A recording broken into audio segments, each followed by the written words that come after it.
स्वस्ति स्वस्ति सुमुहूर्तं सुमंगली भवा मणवाटी स्वस्ति स्वस्ति सुमुहूर्तं सुमंगली भवा मणवाटी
स्वस्ति सुमुहूर्तं सुमंगली भवा मणवाटी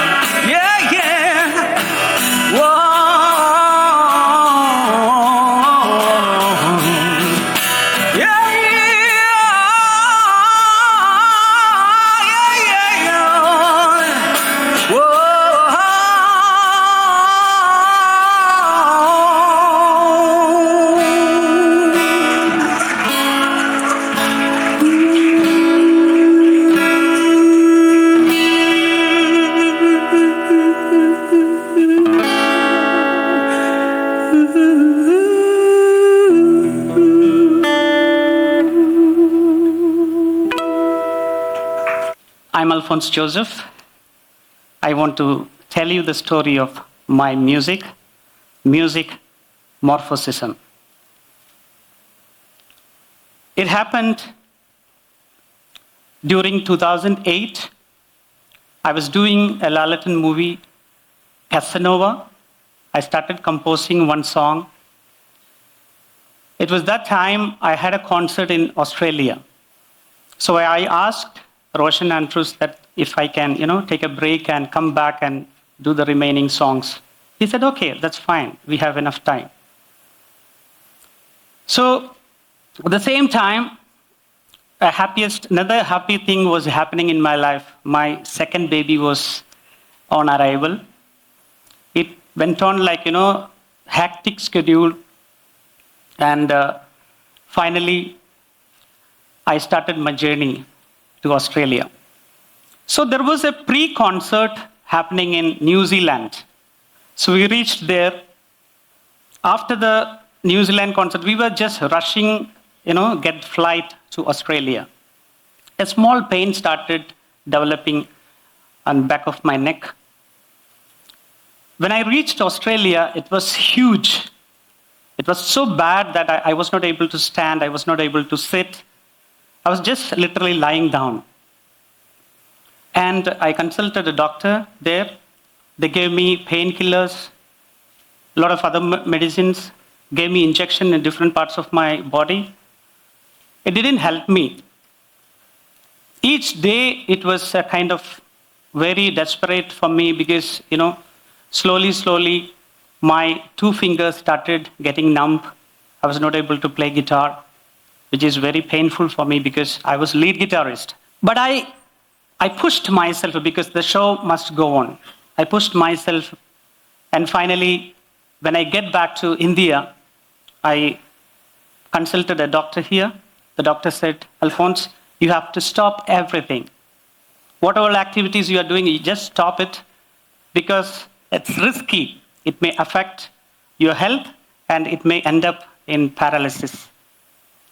I was kind of disturbed because there is a Lalaton's movie in front of me. I just did one song. I need to compose the rest of the song. And so many other projects are lined up, and to, having a break means, putting a halt to my career. But finally, I had to surrender to, what doctors said.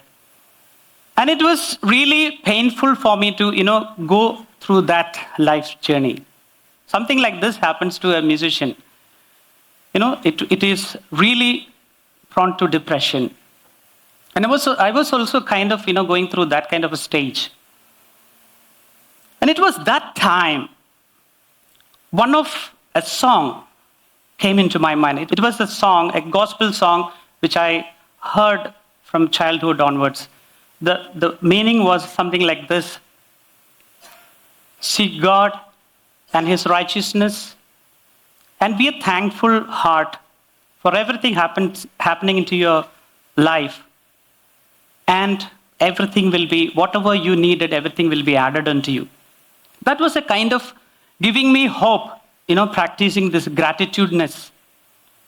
And I was remembered all the good things which happened in my life.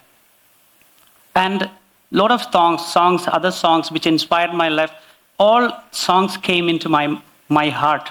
Gratitude brings disruption to negative emotions. And slowly I started thinking positively. But nothing is, I cannot see anything in front, but only the positive thinking. And I was just moving on. I started my, treatment. And during that time, I took a decision. Whatever happens, I will not let this depression to, overcome me. And I took a decision like, after, all this treatment, everything finishes, I want to learn, I want to study. And soon after, all this treatment thing finished, I joined for my master's in Carnatic music. When in the midst of all these disruptions, when we take a decision and we act on it, then everything keeps changing. And when I started my studies, it was a beautiful time where I got a call from A.R. Rahman's studio. The singer Srinivasan called me, and he said, A.R. Rahman wants you to sing one of his songs. I said, me? To sing? Because I am known as music director back in Kerala. It was like that. So that time I thought, he's calling me to sing. Okay. So the first statement which I told you comes, in importance now. Because in my childhood, I always wanted to become a singer. But my voice was like a female voice. If I am singing in a Ganamela kind of program, they will give me female song. Because my voice is like that.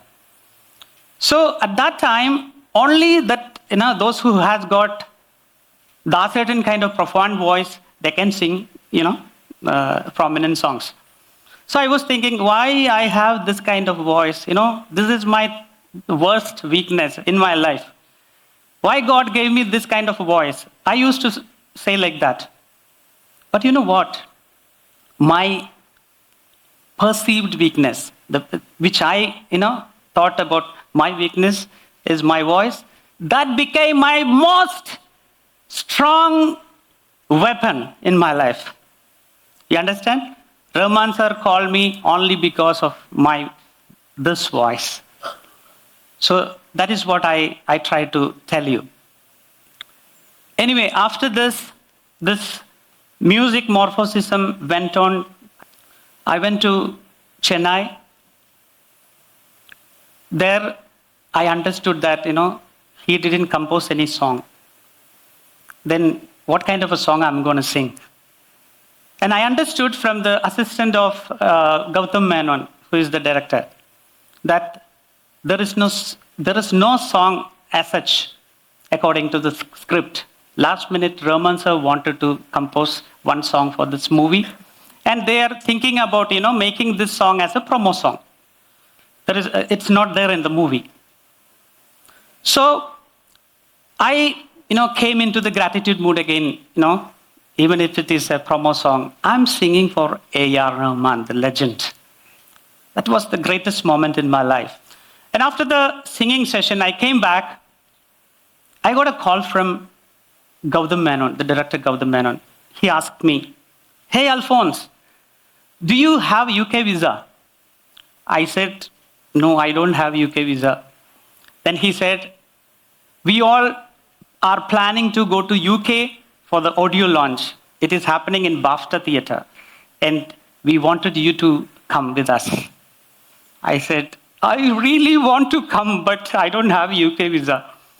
Then they said, okay, that's fine, no problem. But I really liked your song, he said, and the phone was hanged. I came back and I was in a kind of, really in a gratitude mood, saying like, Lord, I really wanted to go there. I really wanted to be there. But I don't know how, because I don't have UK visa, but I really want to. And I thank you for everything, what is happening now. After that, I just opened my passport. There was a UK visa, which will expire 1 week after this BAFTA program. And I called them back and I said, I have visa. That was the greatest moment to sing before A.R. Rahman, my first concert. And just before I started singing, I said, I'm going to sing this song. What I will do is I will put myself completely to this and I will sing this now. Let the people, sitting there, they should feel the pain and they should feel, whatever emotions they need to reach, And I longed for that and I sang that. What happened is, after the singing session, 4 of UK nationals, they came to the backstage. And they asked me, Alphons, what is the meaning of the song? Because they were full of tears. They didn't know Malayalam language. The song is in Malayalam, but they didn't know the language. They said, what is the meaning of this song? I explained to them in whatever English I know, I explained to them the meaning. But they said, not the meaning, something else is there. And we were full of tears. And so the transforming power of music was exhibited there. That is what I was thinking. The transforming power beyond language, beyond culture. Music can reach to people. Music can heal people. That is what music morphosism working. And when I was coming back to India, Gautam Menon told me, he wants to shoot this song. He didn't have any plan or something like that. But, later what happened is, Gautam Menon rewrote the script and placed this song in the climax, in the most important part of the movie. He placed this song. Rest is history. The song became a huge hit. And I started singing in Tamil, Telugu, Kannada, and even Hindi. I was able to sing. And he invited me for the world tour with him. And you know what? Not only this trip with Raman sir, but after that I was, traveling with different bands. Rex band also performed before different popes. And it was not stopping there. It was keep on growing. It was giving ripples of this thing. And it was pushing me to do something back to the society. And I recall in 2013, I started Crossroads School of Music, which is a music school. But through that, a kind of vision I got was to align the music education and the music industry. But if you learn music from a college, from an academy, or from a personal, guru, 90% of the people who are learning the music are not getting into the industry. They are doing something else. Why this is happening? because it is not aligned with the industry. So I really wanted to, do something about this. And I thought a musician should know how to manage their money. He should know how to manage people. He should know music very well. He should know a thorough knowledge of different kinds of music, not only Indian music, but also Western music, other kinds of genres, everything. And also, they should be knowing how to market their, music. So I was working on several curriculums. And I understood that that the journey should start from the, very young age, small. I was involved in a project also, a research project also. So I wanted to start from this preschool age. And we created an innovative curriculum for preschoolers, because nowadays we see that, these children are not, having enough focus. They have something or the other in their mind, and they were not able to focus on, what they are learning. So we worked out an innovative curriculum where, it will cater kinesthetic learners, visual learners, auditory learners, and all kinds of different type of learners. And this is how, I believe this is how music morphosism work on a certain persons. So what I'm believing is, when it started with me, it was through a disruption. But, after that, I took a stand, I took a step forward, and it started reflecting and it started replicating in different forms. And finally, now this is keep on going now. Now, I have a question for you. Do you develop that gratitude mind? If not, start from now onwards. And the second question, what are the weaknesses that you feel like, you have? That weaknesses can be the most powerful strength in your future life. I wish you all the best. Thank you for listening to me.